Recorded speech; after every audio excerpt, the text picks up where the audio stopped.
You're listening to the Mentors for Military podcast with your hosts, Robert Gowan, Rudy Lindsay, Mike Pritz, and Kat Kalin. Well, first off, welcome, Steve. Welcome to the show. Thanks very much. It's a pleasure to be here. Yeah, now I understand that you were a paratrooper, as what we call here as well, a Pathfinder in LRP units or long-range reconnaissance patrol units in the British Army. Yeah, that's correct. Yeah, I initially joined the military and served with one of our three parachute regiment battalions, and then after about 3 years, volunteered for selection into the Pathfinders, which, as you say, is a long-range reconnaissance unit, primarily tasked with surveillance and target acquisition for the airborne and air assault forces. You served in early 90s or mid 90s? Yeah, I joined up straight from school in 1986, so just before my 17th birthday, and I finished my adult training and joined my battalion in early 1987, and then I served all the way through up until 1990, then from 1990 basically till 2001 with the Pathfinders, and then left in 2001. So you spent better part of like 20 years then total? Well, including my training, just over 15. Okay. Now, do you guys get a retirement at that point, or how does that work? I think Colin explained that you guys get it later. Yeah, a bit of a sore point with us. What happens is, if you complete your colour service being 22 years, if you finish that 22 years, then basically you receive a gratuity payment when you leave, a lump sum, and then you start receiving your pension from that day, regardless of your age. So like me, I would have left at about 38 years old, 39, and started receiving my pension from that day. It's a very small pension until you are 55, when it becomes index linked and you start to receive a little bit more.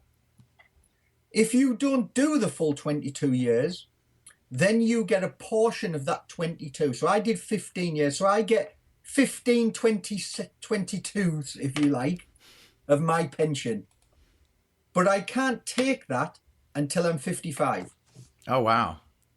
So the math just sounds difficult. Oh, yeah. Well, it's designed to be difficult. Yeah. It's designed to be unexplainable. That's crazy. Yeah. So what did you do when you first got out? I mean, that's probably part of the struggle, as I understand it as well, from the UK. Here in the US, you typically use your skills that you had in the military in some cases and transition easily into another occupation. But in the UK, sometimes it's more difficult because they don't see a transferable skill. So what was it that you ended up jumping right into?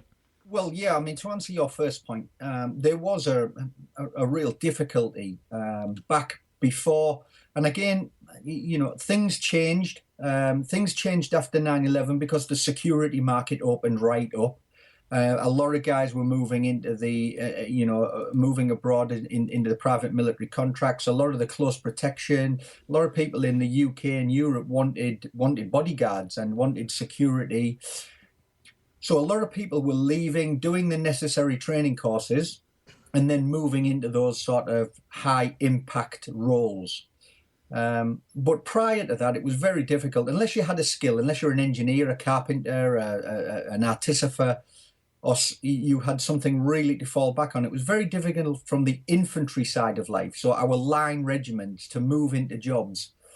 For me, a really good friend of mine was working on a private security contract in London for an extremely sort of high profile businessman who had a large family.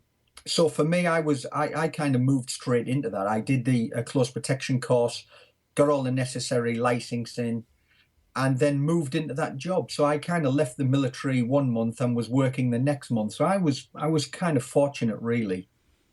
But it doesn't always work that way, as you can imagine. Yes, most definitely. So did you start your own company recently, or is that something that you started up right after military service and after you did a little bit of your time with kind of the contracting work? Yes. it was obviously I did the job in London for a year, and then as we say, 9/11 happened, and I was offered a job pretty much straight away overseas in the Middle East to become an advisor to the military forces of the United Arab Emirates, working in their Special Operations Command, looking and reviewing their training practices, how they prepare their soldiers, how they recruit them, how they train them, how they prepare them for operations. Also, their young soldiers, their young NCOs, and their officer program. So I was kind of embedded in their military as a private contractor, but it was a very strange situation. I was actually part of their military, but non-deployable. So I received, I wore their uniform. I held a position within their military, but I had no functional authority in their military. It's kind of strange setup. When did you have the idea then that you really wanted to start talking about how to transition the leadership and ethos and the skills and stuff that you carry within the military and start sharing that with the private sector?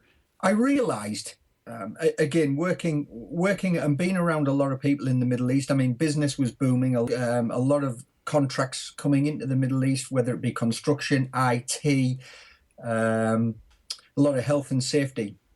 What I realized was that these companies were crying out for people from a military background who brought a lot of skills and a lot of things that we take for granted into their organizations. You know, they're looking for analytical people. They're looking for people who can strategize. They're looking for people who are confident, who have an understanding of current and world affairs, because we've been out within the within the larger world. We've got a real grasp of current affairs and how that affects different regions. Looking for people who are confident, who have a great understanding of time. You know, we're great timekeepers. We're extremely diligent, and that was missing.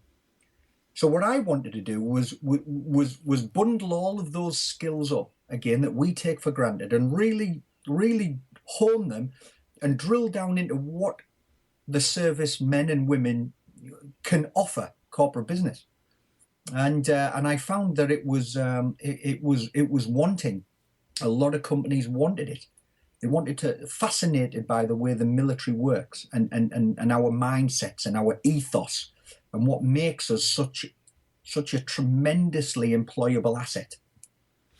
You know, we talk about this a lot in podcasts about how in some cases when people are transitioning from the military, they seem to forget that aspect. They want to try to transition so much that they are changing who they are and those values and such because they think they need to transform as opposed to transition.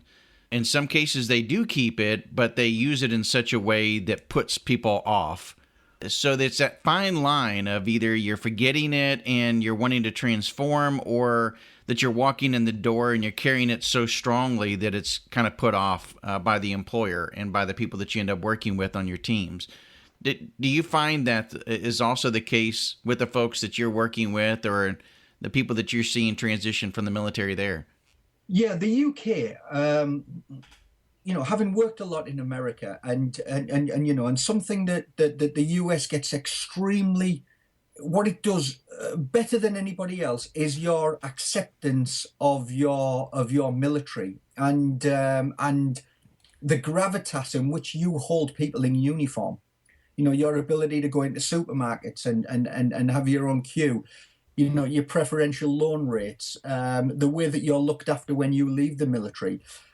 There was a period a few years ago when people leaving the British military were almost hiding the fact that they'd served.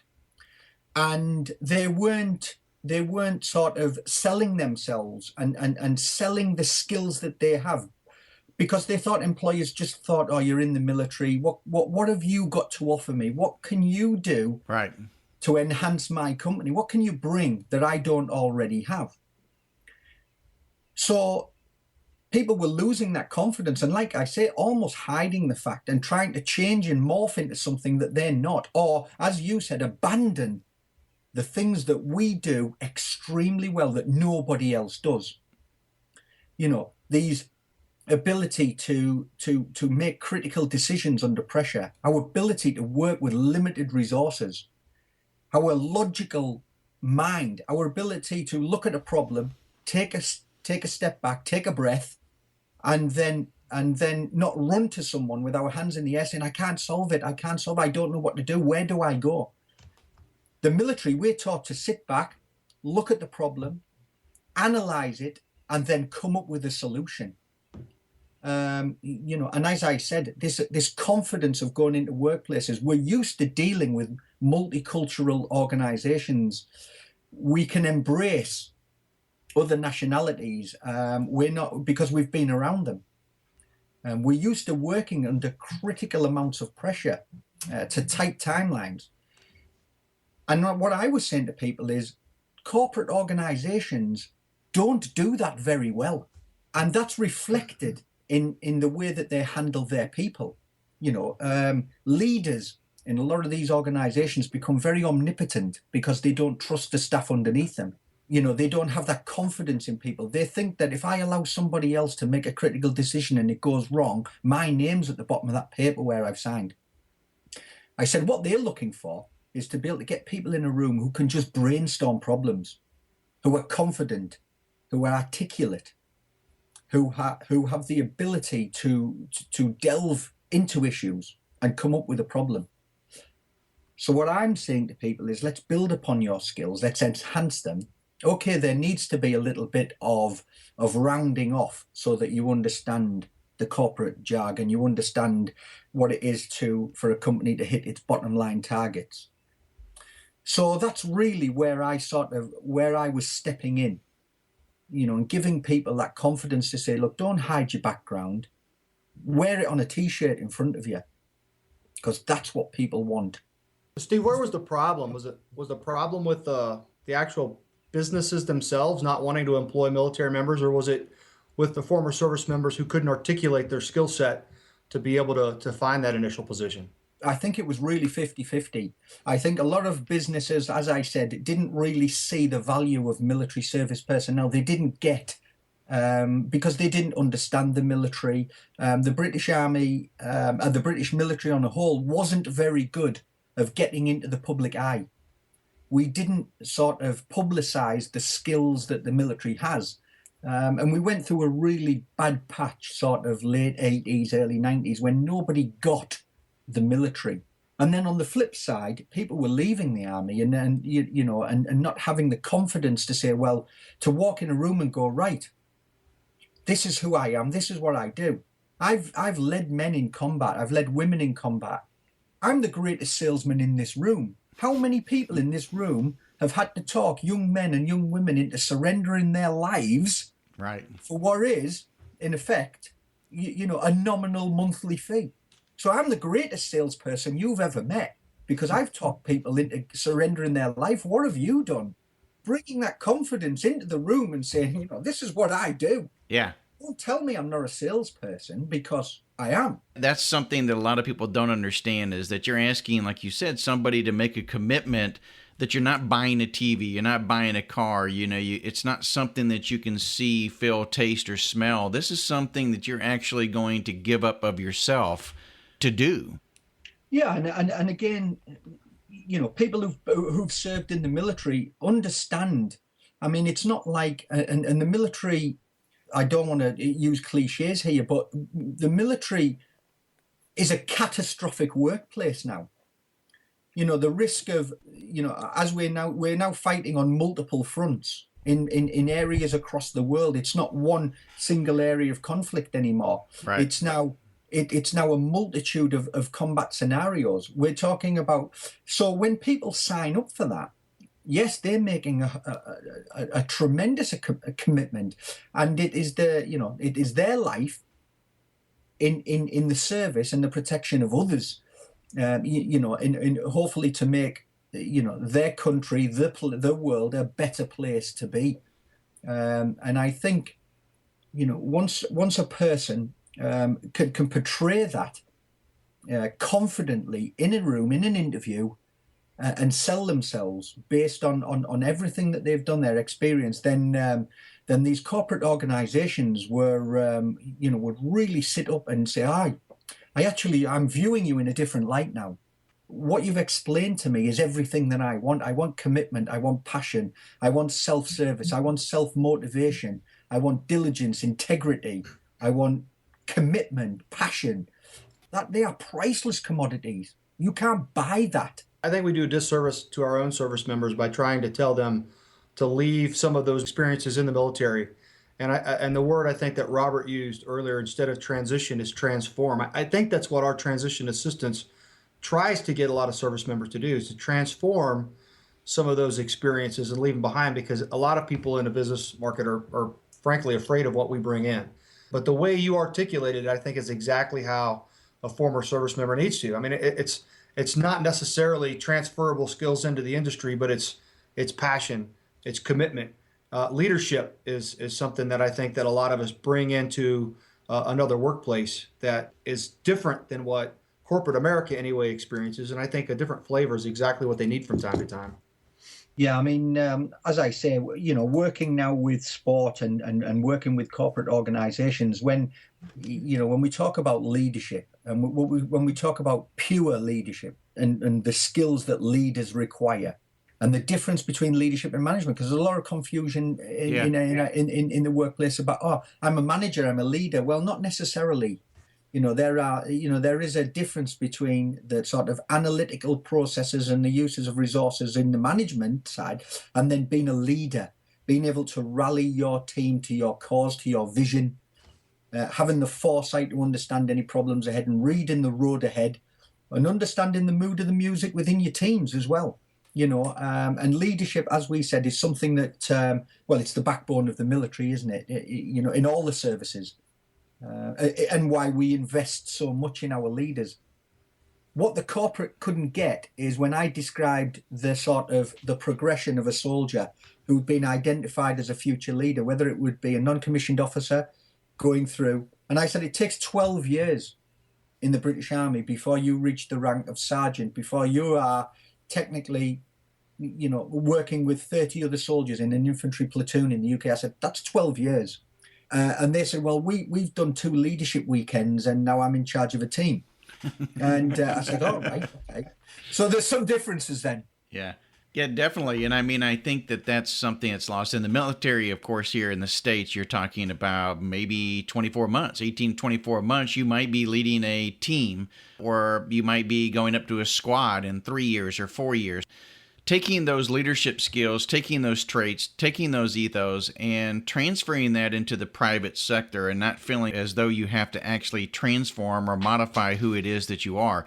But I think, too, there's a lot of education process that goes within the private sector of helping them understand what type of people that you're going to be receiving from the military.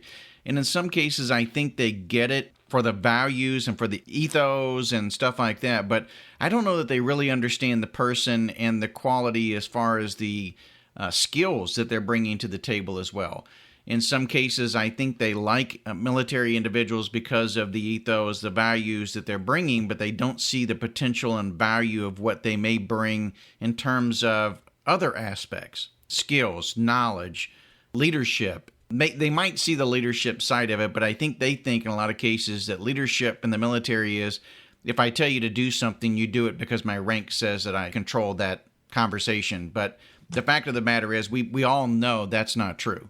You can't lead that way, not effectively. Hiding behind your rank never does work. No, and and that's something that I like to stress a lot when we're talking about, and you've exactly hit on the right point there, Robert. Is that your rank is not a stick to beat people with. Your rank is by dint of your experience. You have been identified as having the right personality, having the right skills, having the right, all of the things, the right humility, the right passion for the job, the fact that I use the word man manager. It's the fact that you can deal with other people, you have empathy, so you're listening to the feelings of those people around you and working with them, and not using your rank to stamp on them. And as we all know, once you start moving through the military, regardless of your rank, if the soldier below you believes 100% in your commitment and he believes that you know or you believe in what you're doing, then they'll follow you. I think you find that same mission. I've been out long enough to see it within the private community, and I'm sure you have too, Steve, that this kind of process actually works out in the private sector just as much. I mean, you have people who carry titles that believe because they have that title and that position that automatically grants them the authority to be able to direct people in a certain way, and they feel like they're above the law or above the cause kind of thing as well. And in that they make decisions and they expect for you to kind of salute the flagpole and move out swiftly. I think that what's so ironic about that is that they think that that's exactly the problem with people coming from the military, yet that's a lot of what people within the private sector are actually doing.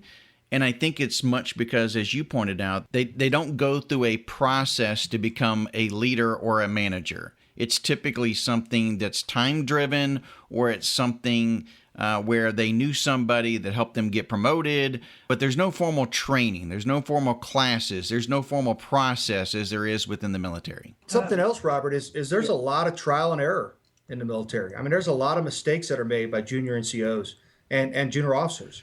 Just like Steve said, it takes 12 years to be able to lead a platoon as a sergeant in the British Army. Well, it's 10 or 12 years to be a platoon sergeant in the U.S. Army too. But you start out as a corporal or a sergeant, with a fire team, 4 to 5 guys. And man, a lot of mistakes are made when you're 20, 21 years old and leading those first 4 or 5 guys.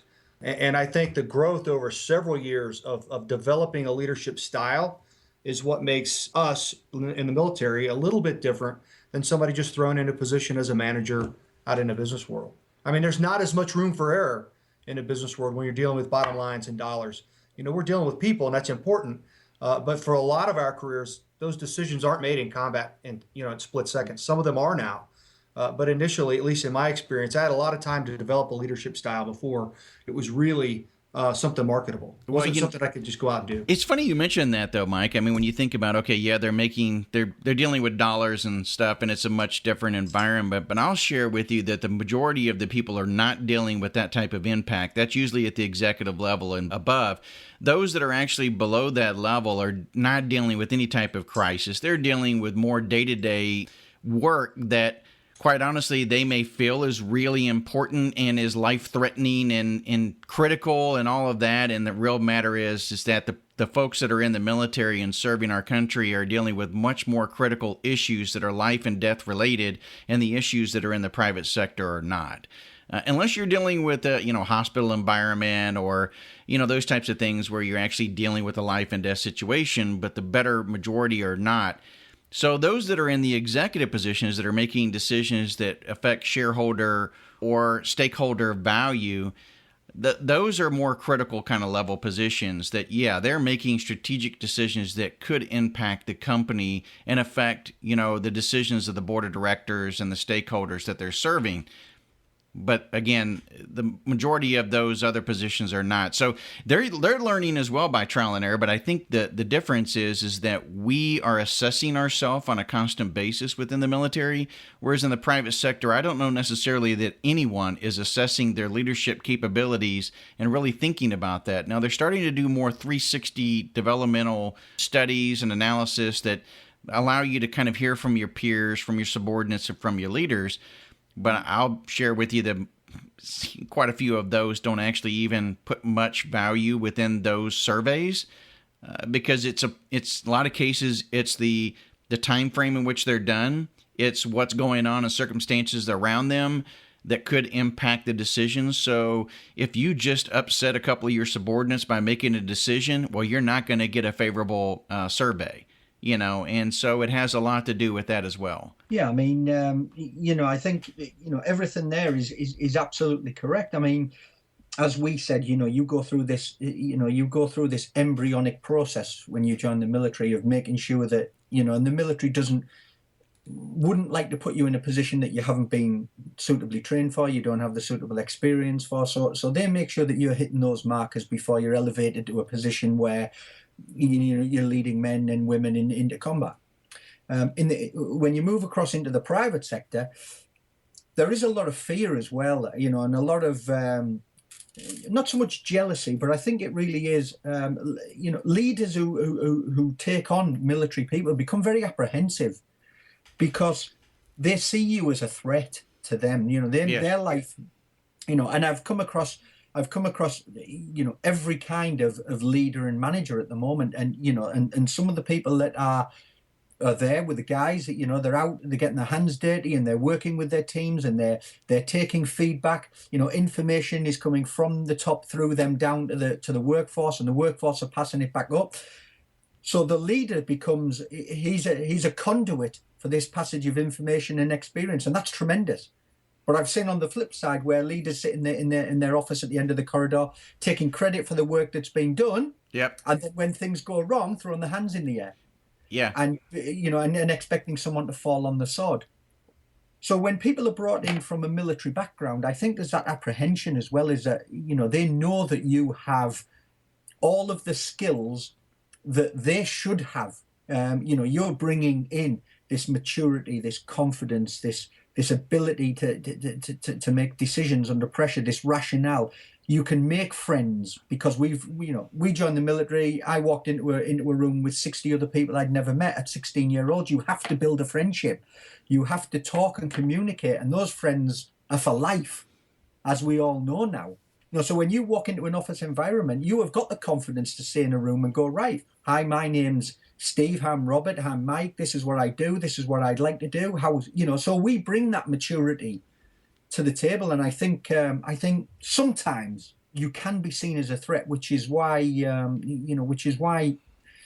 corporate organizations, you know, really didn't embrace the military for a long time.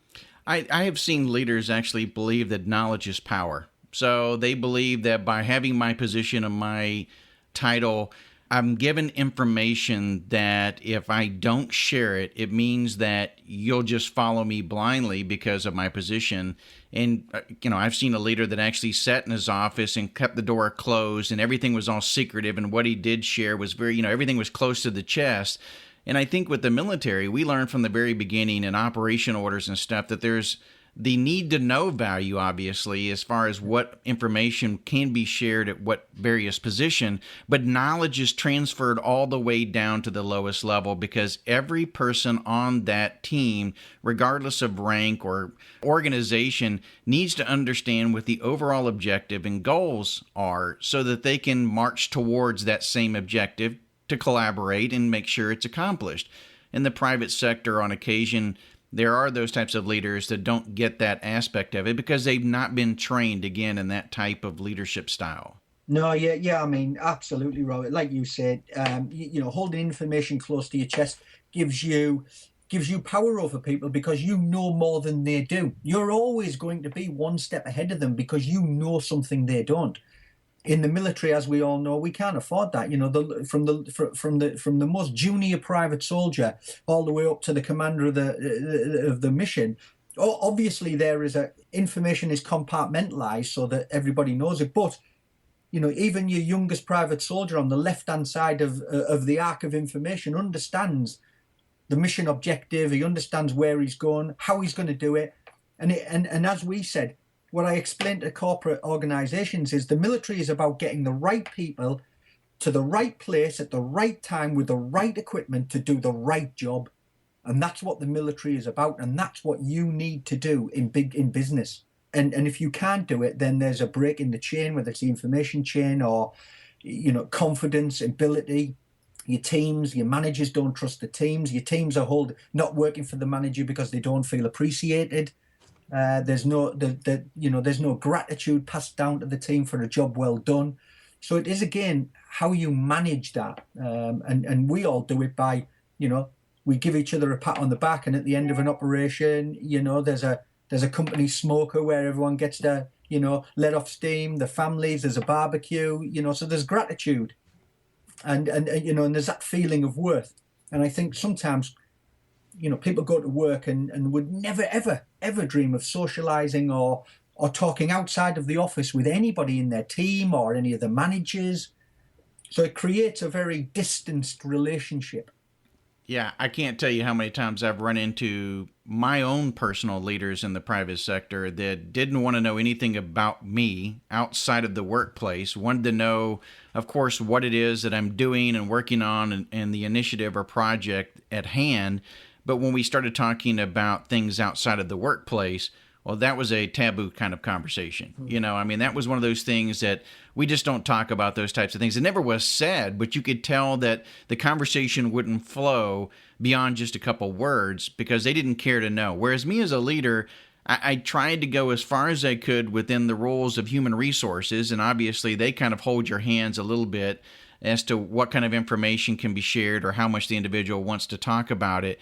But I think it was always important to me to get to know the individual because, as we all know from a military leader standpoint, you want to get to know what makes that person tick, what drives them, what is their passion, what are the things that also keeps them awake at night, what are the things that is a demotivation for them, what are their worries and concerns, because unfortunately a lot of the things that are affecting them in the home place will roll over into the workplace. So if you don't understand the individual, then you're probably not going to be an effective team because you're going to have that weak link all the time within your organization. And so you got to be able, as a team, pull one another up, take care of one another, and understand one another. We do that within the military all the time. Yeah.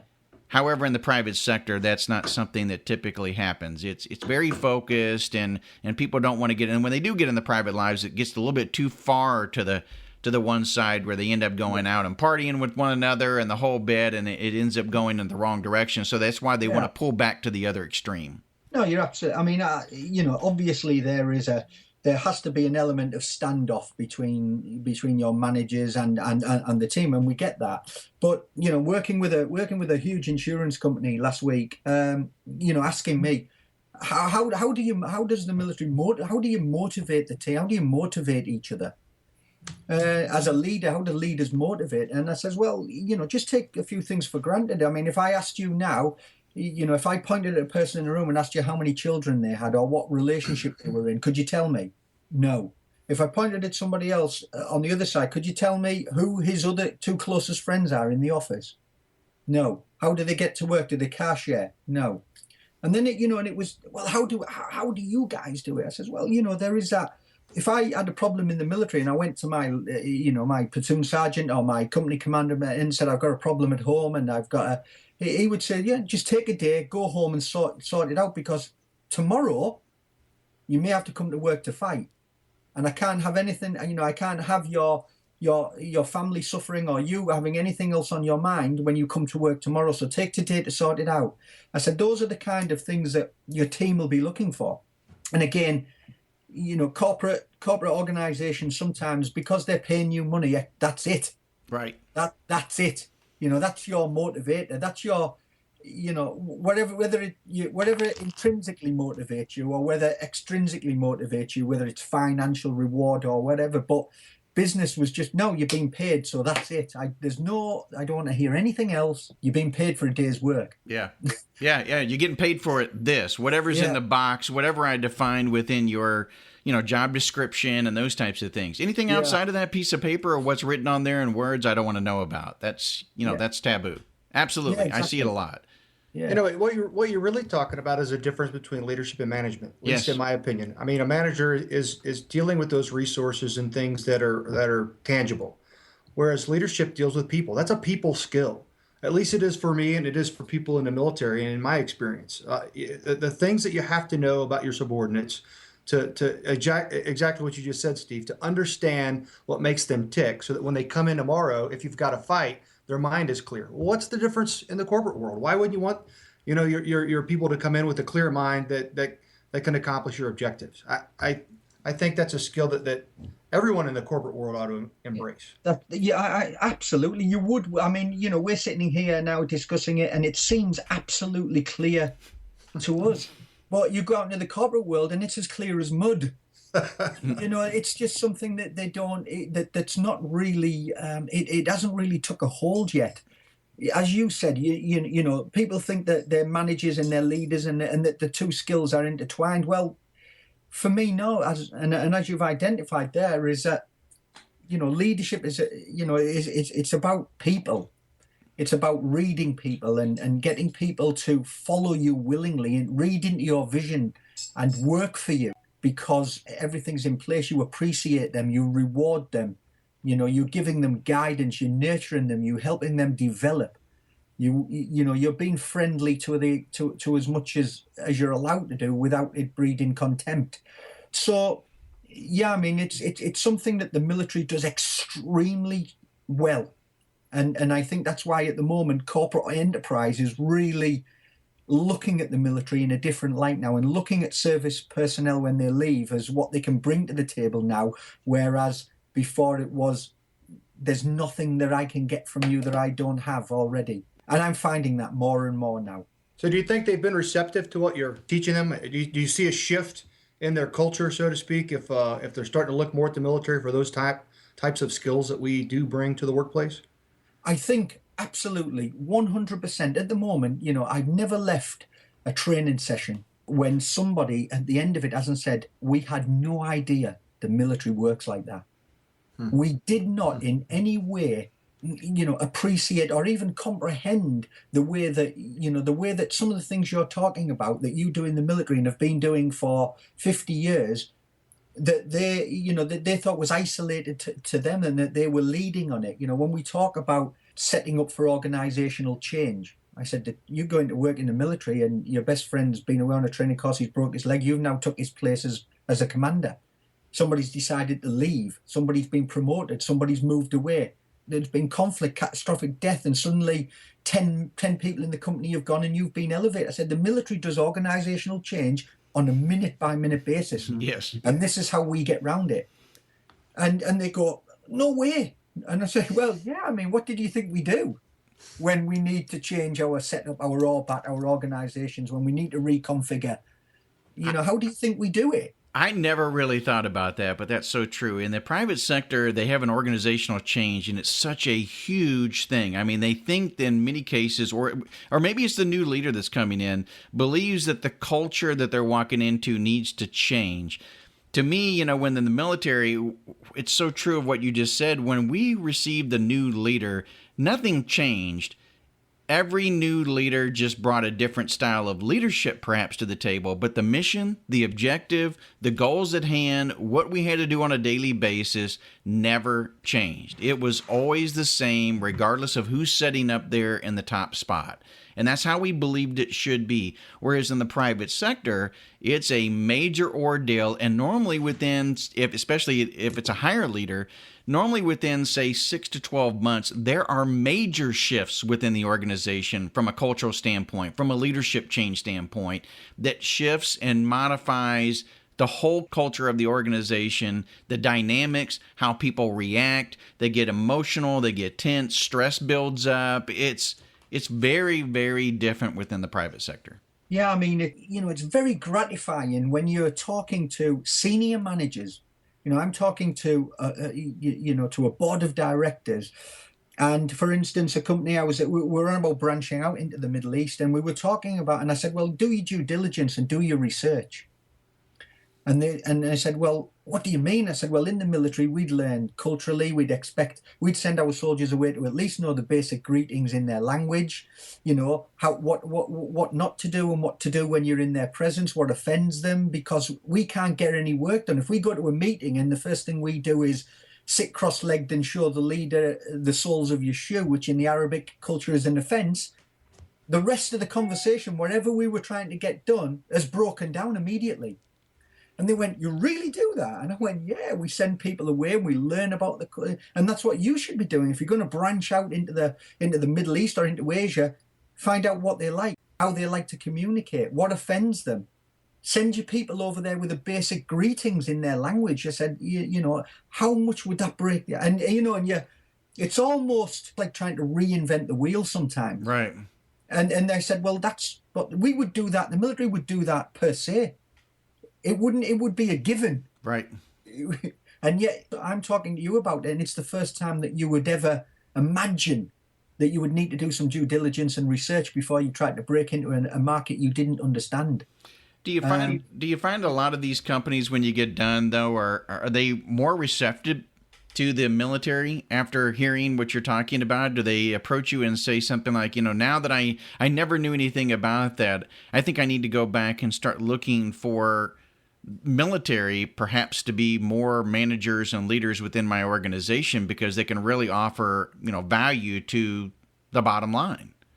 Yeah, I mean, like I said, the companies I'm dealing with now, we're completely shocked by the diversity and the range of skills that somebody from the military brings. And as I said to them, the higher you climb in the military, then the greater those skills become. So if you recruit somebody that's been 6 years service in the military, then as long as you're employing him within a role that's relevant to his experience and understanding, then you'll get the best from him.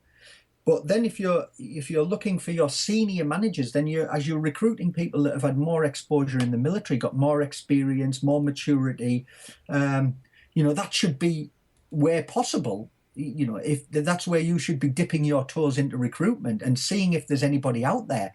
Advertise on military websites. Get in touch with. We have an organisation in the UK called Pathfinder, but it is for placing servicemen and women when they leave the army. So it's an advertisement board, a magazine. So I was saying that, you should be, trawling those magazines and looking at military recruitment sites, which are accessible to the public for, now that you know what you're looking for and what skills you can bring, widen your search base, to include, not just recruiting fellow corporate people, just say, well, let me look into the military and see if anyone's posted a CV on there or if anybody's got a necessary skills that I'm after or go into LinkedIn. Look on LinkedIn, a huge military presence on LinkedIn. Yeah, absolutely. Where you can read their profile. So I think generally, there was a lot more acceptance now that the military people have a huge range of skills and experiences. Where can people find more about you, Steve, and information on how to maybe get in contact with you for speaking engagements? Or I know that you've written a couple books as well. So how can they find out more about you? I'm on www.steveheaneymc.com. So that's my website, and that gives information about, it gives my bio, and it looks at, there's some PDF files on there about the leadership masterclasses that I deliver. I also do, I'm also starting to do a lot more, which I find is really interesting, is executive coaching.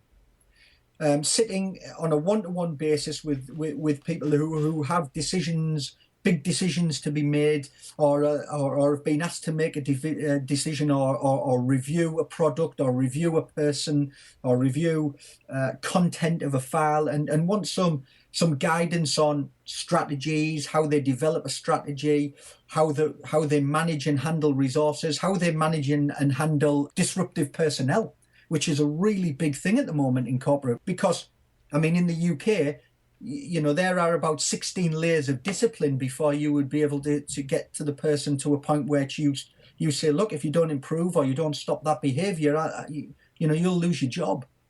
So there's dealing with these disruptive influences, people who are causing issues in the workplace, absenteeism, bullying, racial issues, and again, there's a big, how does the military, because they all think that we just slap people in irons and lock them away. Exactly.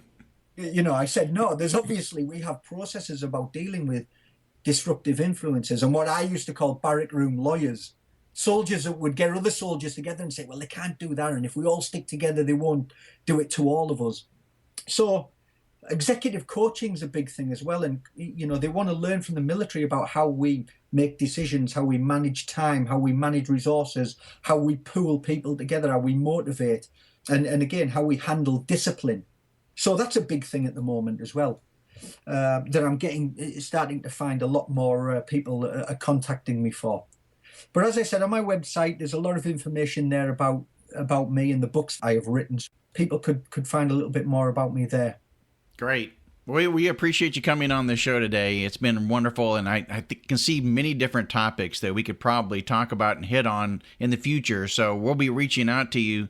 Because leadership is one of those things I think is a skill set that the military have that we've talked about on this show that transfers very easily, and it should be something that those who are separating really think about how it can complement any organization and demonstrate that as best they can through their networking so that they can get those opportunities to be able to demonstrate that. I think that that's a real value that a lot of people undervalue probably as they're separating.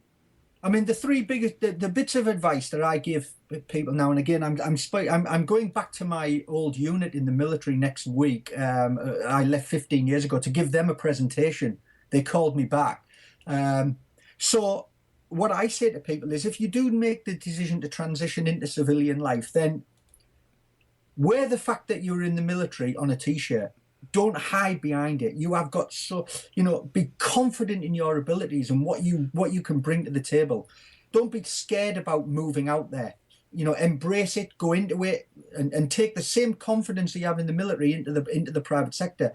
And the big thing for me is get your CV, get your curriculum vitae done. Because for me, as I talk to people, they say, well, are people going to want to understand that? All I did, I was a section commander. I led a squad, or I led 8 men. I said, okay, well, if you transfer that into civilian speak, you looked after the welfare and personal development of 7 soldiers. You conducted, you were a HR manager. You dealt with issues and welfare issues with them. You've dealt with funding because you organised an event with people. So you've been a fund manager. I said, so all of those things, even at that level, you have handled and you have done well. So, get your CV. Don't go in there with them, because organisations will look at it and go, right, well, but if you transfer those skills over into civilian speak, then you're a huge asset. So I say to people, go out with confidence. Don't hide behind the fact that you're in the military, and get someone to look at your CV. It's worth paying $100 to get somebody to do it, because it's the first point of contact. Yeah, and you only get one shot at a first impression. Yeah, and that's my advice. Yeah, great advice.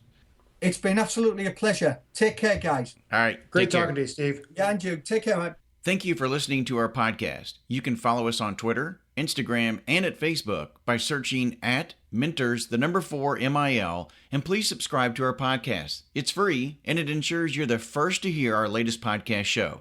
We have several options depending upon your device, and we're at iTunes, SoundCloud, at Stitcher, and at TuneIn Radio.